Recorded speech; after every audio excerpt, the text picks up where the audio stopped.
Les femmes sont des caravanes de charme. Elles séduisent jusqu'au soleil. Et tant pis si la dernière verdine de cette caravane abrite la reine Mélancolie, toujours alitée. Cela n'empêche pas cœur et main de danser. Je n'ai pas compris ton départ.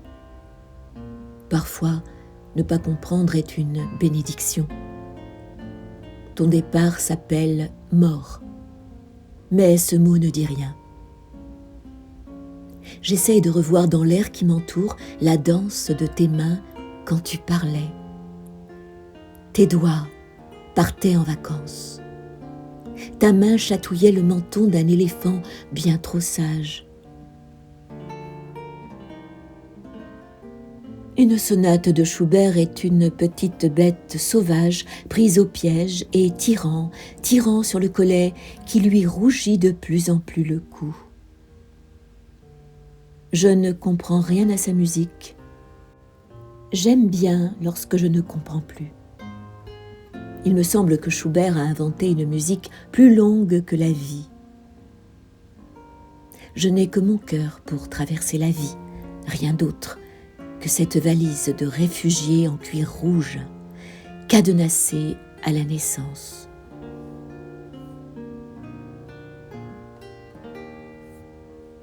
Avant, j'étais un mimosa qui ignorait sa couleur jaune. J'écrivais sans aucun souci de plaire. Puis, le monde m'a tendu un miroir et je me suis mirée dedans. J'ai voulu faire ce qu'on attendait de moi. Alors tu es venu et tu as brisé ce miroir. Tu m'as rendu au secret du langage. Je suis redevenue l'inconnu que j'étais pour moi-même autrefois. Malgré l'hôpital, il y a une joie qui est là, qui repose sur le fait que tu m'as réellement vue.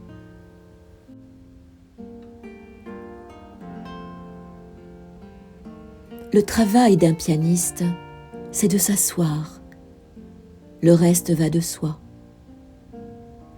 Avec un seul doigt appuyé sur une touche un peu plus longtemps qu'il n'est raisonnable, Sokolov retient la note jouée en captivité jusqu'à ce que la note suivante, vierge d'ancêtre, apparaisse, lumineuse, comme un voilage flottant au-dessus d'un berceau et de son navigateur bravache. À quoi me fait penser cette main qui multiplie les apaisements comme pain et poisson de l'Évangile ? À ces premiers accompagnements, quand, enfants, nous sentions autour de notre main, l'enveloppant comme un moineau captif, la main géante d'un père ou d'une mère pourtant si faible.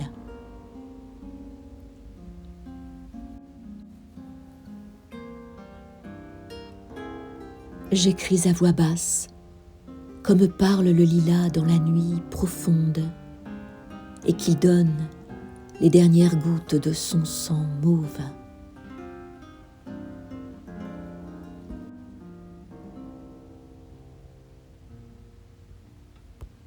J'écris comme les étoiles qui planent en ignorant les dormeurs dans leur lit, les puissants à leur whisky, les morts à leurs soupirs. J'écris comme on rêve. Qu'est-ce que tu as ? Qu'est-ce qui t'arrive ? On dirait que ton visage rompt les amarres, qu'il prend le large. Pourquoi ? Étant avec nous, n'es-tu pas avec nous ? J'écris comme on s'absente. Je cherche quelque chose ou quelqu'un, un battement de cils d'une rose trémière, archiduchesse de l'air, une parole brûlante qui fait éclater le vase du cœur, la neige, la harpe de la neige, ou simplement le silence d'une cuisine vers les 11 heures du soir, quand la vaisselle a revêtu sa tenue de lumière que la totalité de notre vie se présente à nous, et la voir est insupportable. Nous sommes de si faibles architectures. Un rayon de lune, et nos piliers tremblent, menacent de s'effondrer. J'écris comme se cachent les bêtes éprises de leur faim, blessées à mort par la beauté de vivre.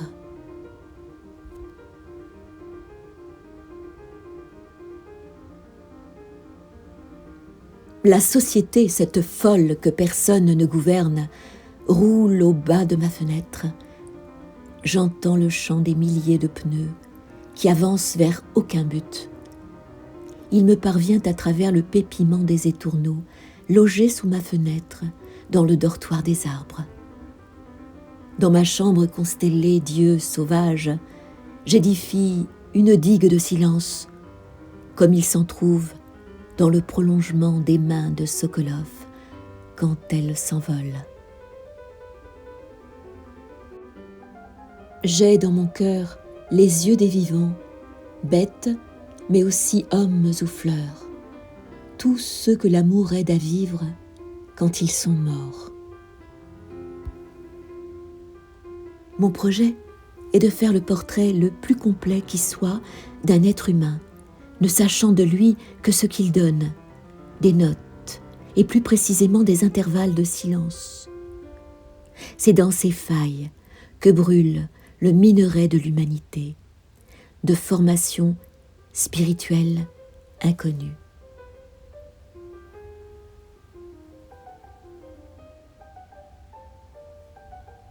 Sokolov déteste les applaudissements, ce grouillement de pouces sonores, subtil, mis à mort d'un silence construit pendant plus d'une heure, qui changerait toute la vie si on le laissait poursuivre son chemin en nous, sans cet ébrouement des mains pour se sentir d'un rêve plus vrai que la vie. Pendant que les mains de Sokolov parlent, sa bouche mâche comme un chewing-gum le silence qui manque à nos vies affolées.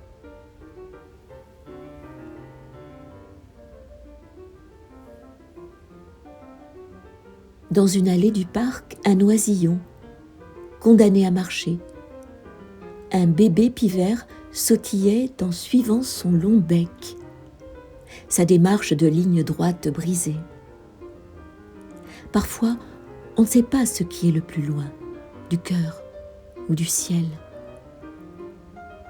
Les notes de Haydn, jouées par Sokolov, sautillent ainsi à gauche, à droite, cherchant leur joie. L'oisillon, rendu au sol, cherchait la formule d'un salut. Le gravier rose de l'allée pensait. Les buissons épineux, prêts à tuer, et les joncs hébreux du bord de l'eau pensaient aussi. La pensée est l'abîme dans lequel chacun tombe.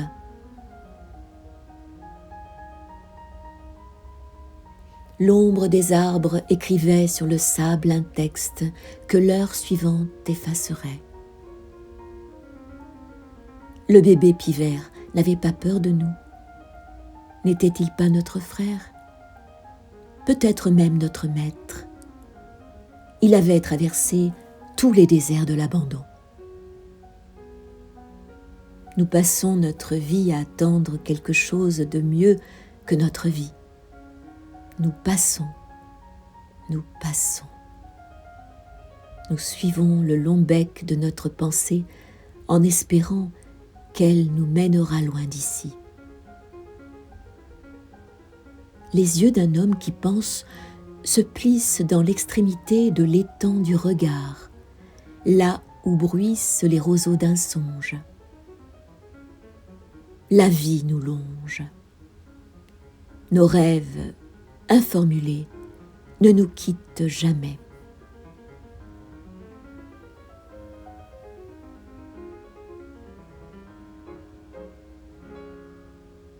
Je me souviendrai toujours de ce minuscule panier en osier on le soulevait avec les yeux tellement il était léger.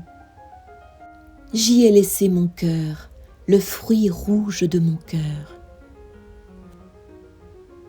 Plus personne n'écrit à la main, c'est pourquoi votre main n'a plus de lien avec votre cœur.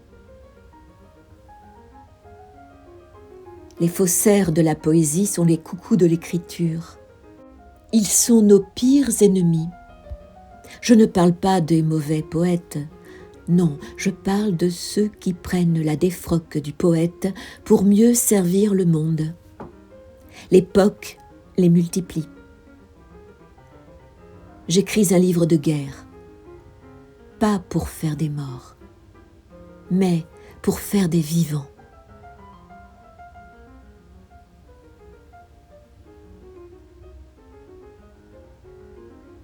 L'ambulance n'est pas une ambulance, mais une carriole destinée à recevoir et amplifier chaque bosse de la route. La route n'est pas la route, c'est la place de grève. Je vois les nuages. Je dis à l'ambulancière, c'est beau les nuages. Il est très facile et très difficile d'être jeune. Elle réfléchit et dit, tout est beau. Sa parole explose dans l'ambulance. Qu'est-ce que tu fais dans la vie? Moi, rien. Je réfléchis sur ce qu'est un sourire, un vrai sourire. C'est tout? Rien d'autre? Non, rien d'autre, mais ça me prend tout mon temps. Il me semble que si je découvre de quel abîme étoilé remonte vers nous un vrai sourire, alors je n'aurai perdu ni mon temps, ni ma vie. Et les larmes? Les larmes, pas celles du sentiment, de la perte, mais les larmes sans origine, quand tu te penches sur leur eau blanche et salée, tu peux y entrevoir un sourire comme celui-là qui m'intrigue tant. Qu'est-ce qui t'aide à vivre? Rien. Ah si, peut-être écrire. Tirer les moustaches du tigre. Je ne comprends pas. Qu'est-ce que tu écris au juste? C'est très proche de l'enfantin trépignement de la pluie sur une verrière colorée dont une plaque est brisée. Je passe. J'entends ce petit piétinement et c'est comme si soudain j'entendais ce « Ah » dont les Japonais disent qu'il est le souffle, l'âme, la substance des choses que parfois elle délivre. Quelque chose chuchote, quelque chose. L'écriture reprend ce chuchotement et l'amplifie. Dans quel but? Arracher le langage à l'enfer des opinions.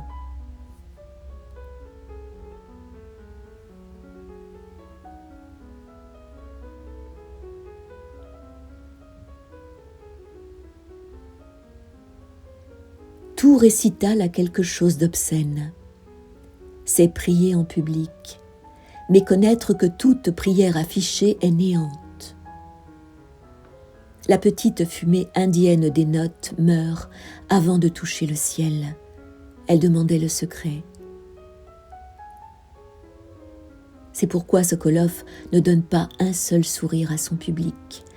Disparaît alors que la dernière note erre encore comme une chouette surprise dans un grenier sous le ciel peint d'un opéra.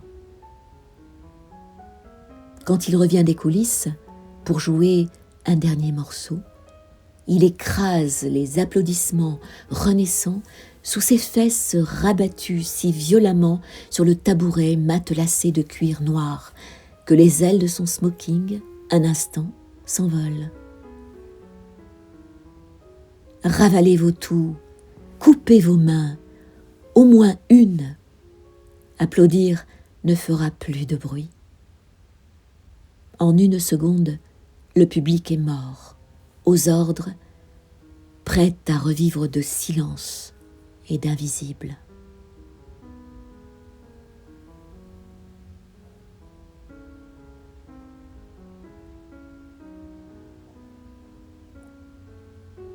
Il y a aussi ces vacances, au bord de la mer, que prend parfois une de tes mains, une seconde, jonglant avec l'air sur les dunes. Elle flotte sur le dos, se retourne sur un matelas d'air, semble balayer quelque indiscernable poussière, puis revient vite seconder sa sœur. Les yeux des vaches sont des prières qui ne s'élèvent pas, restent collés aux yeux des priantes. Nous sommes cernés de voyants que nous menons à l'abattoir. Les yeux des tigres sont décorés par la reine d'Angleterre. Je recueille la vie, toute la vie dans le creux de ma main droite, cette vallée au bas des rocheuses des doigts, et ces rivières asséchées qui tracent lignes de chance, de cœur et de ciel. De la main gauche, 2 doigts comme une pince, je fais le tri, jette ce que rongeait le temps, l'ennui, le monde. Le reste est d'une brillance absolue.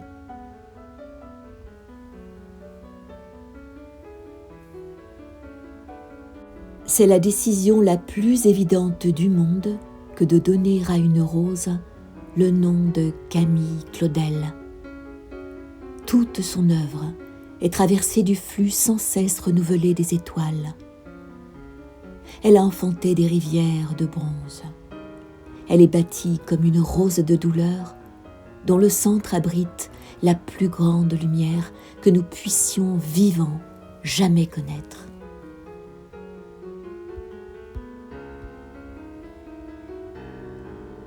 Le centre des guerres est ce point calme, très calme, une rose unique, gardienne de la vie. Si tu veux la voir, ferme les yeux et regarde en toi, dans ce parc très ancien où rien, ni personne, pas même ton angoisse, n'a jamais pu entrer.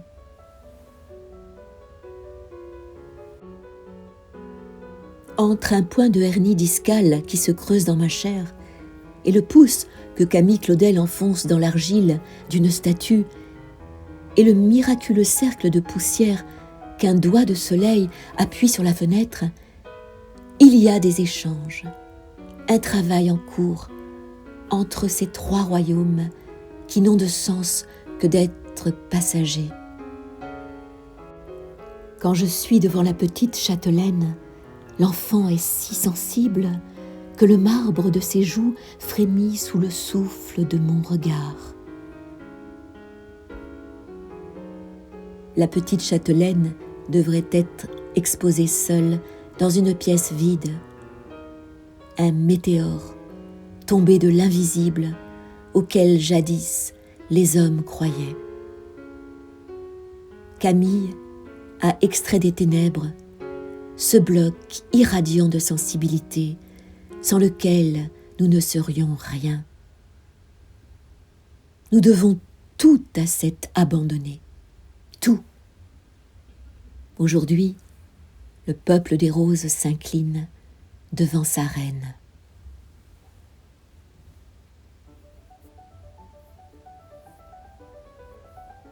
Les nuages sont mes cousins et mes maîtres en écriture, et même mes médecins. Leur vitesse, leur lenteur, leur ombre doucement versée sur terre, leur colère, leurs franges de cheveux qui résistent au coiffeur, leur nombre jamais écrasant, leur absence comme les yeux du chat dormant, leur gris, leur pourpre, leur alliance toujours défaite, toujours refaite, et comme ils parlent de toi, comme ils murmurent quelque chose de ton cœur à mon cœur, comme ils me laissent de toi une lettre au passage, et le soleil couchant qui nivelle un instant leur état de fils des étoiles, du feu et de l'amour martyrisé, leur sacre de martyrs, qui ne se plaignent ni n'accusent, qui planent, c'est tout, au-dessus de nos petites destinées.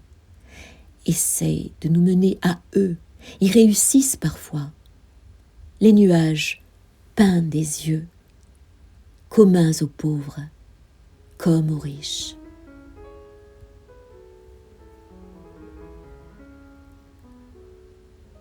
Il faut entrer dans un poème quand le poète est mort.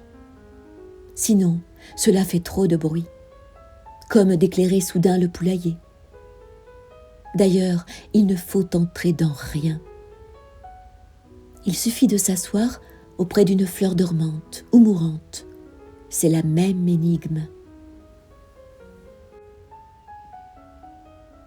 Jamais vous ne triompherez, homme destructeur de vous-même, puis de tout.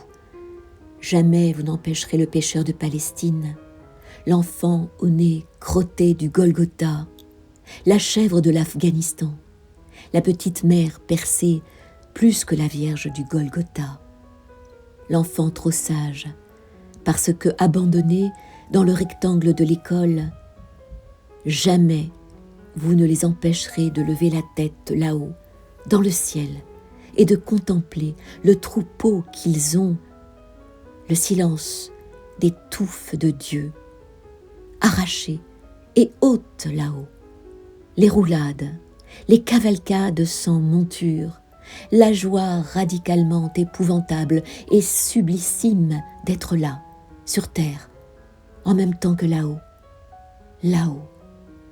Oh, mes cousins les nuages! Les mains s'éclairent quand elles touchent un livre. Une petite chapelle humaine se dresse dont les limites sont celles du corps. Le vent qui tourne les pages le rafraîchit. Le livre, refermé, elle disparaît. J'ai perdu l'image de ce condamné à mort en Chine. Dans la file des hommes fusillés un à un, il tenait ouvert un livre dont il ne voulait rien perdre, si absorbé dans sa lecture qu'il avait oublié le poteau d'exécution.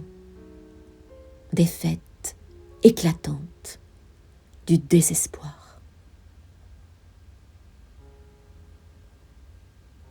Pour le reste, il suffit d'avancer mécaniquement, de coller à l'exécuté futur qui nous précède sans déranger la file, pour toucher l'éternité que, dans un piano, un livre, un visage adoré, et l'écriture, on trouve.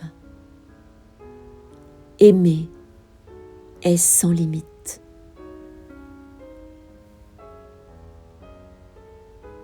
Viens, ma vénérante, j'ai les mains plus larges que la muraille du monde. Je les plonge dans tes cheveux.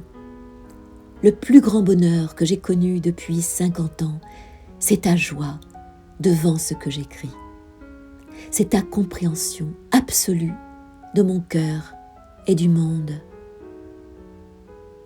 Enveloppe-moi d'un doux silence. Par exagération merveilleuse du cœur, on devient soi. Si je t'ai blessé une seule fois depuis notre rencontre, je te demande pardon depuis le jour où je suis sortie de la maternité. Quelle douceur, mais quelle douceur! Chacune de tes visites est un bain lustral.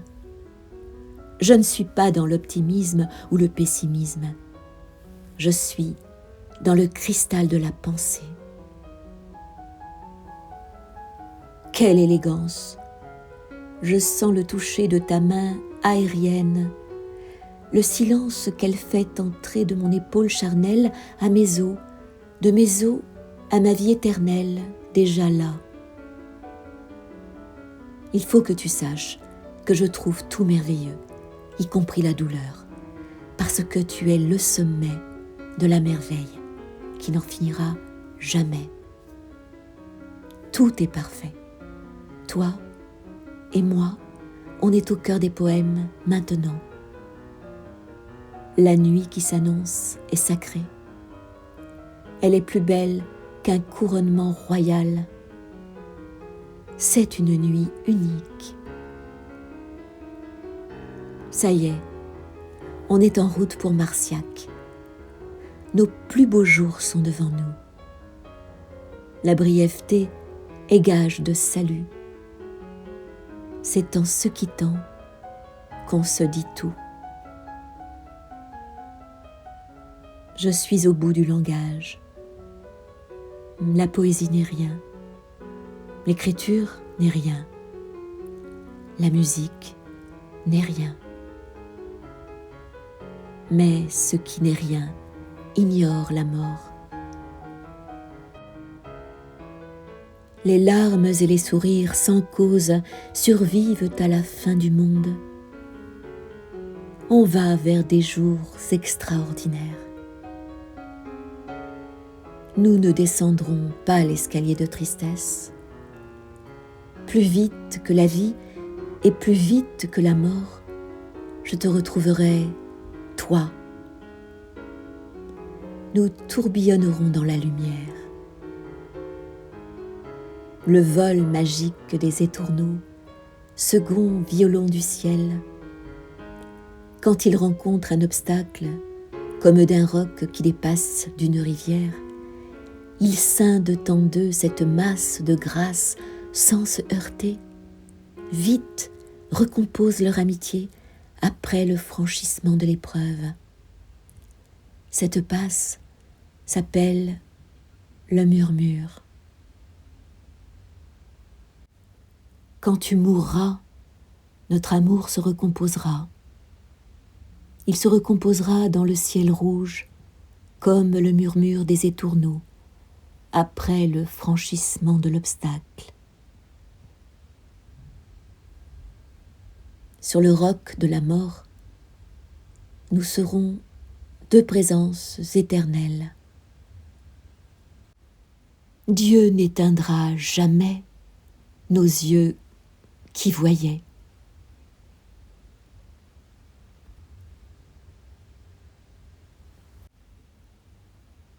Nous serons deux enfants réenfantés.